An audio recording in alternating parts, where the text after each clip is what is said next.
امریکی اور اسرائیلی دباؤ اور حملے بھی ایران کو کمزور نہیں کر سکے۔ ایران نے امریکی حملوں کا نشانہ بننے والی ایرانی جوہری تنصیبات کی دوبارہ تعمیر کا اعلان کر دیا۔ واضح کیا کہ 12 روزہ جنگ کے بعد ایران زیادہ مضبوط ہو گیا ہے۔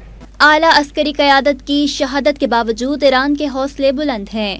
ایران نے اپنا جوہری پروگرام اور جوہری تنصیبات بحال رکھنے کا اعلان کر دیا۔ ایرانی وزیر خارجہ عباس اراغچی کا کہنا ہے کہ یہ بات یقینی ہے کہ ایران میں کوئی بھی جوہری پروگرام سے دستبردار نہیں ہوگا۔ ایران میں کوئی بھی نیوکلیئر ٹیکنالوجی نہیں چھوڑ سکتا۔ عباس اراغچی نے واضح کیا کہ 12 روز جنگ کے بعد ایران کا جوہری پروگرام کا عزم مزید مضبوط ہو گیا ہے۔ ایٹمی پروگرام کے لیے ایران نے بہت سی قربانیاں دی ہیں۔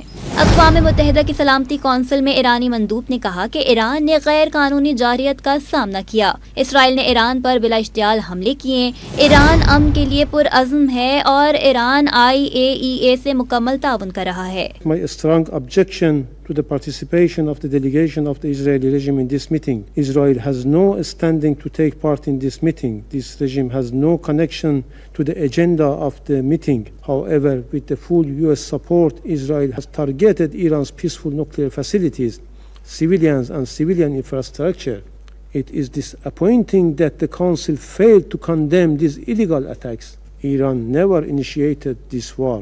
Nevertheless, Iran will not overlook the deceit and double standards. مشرق وسطی میں بڑھتی جنگ رک چکی ہے۔ امید کی جانی چاہیے کہ حالات پہلے سے بہتر ہوں گے۔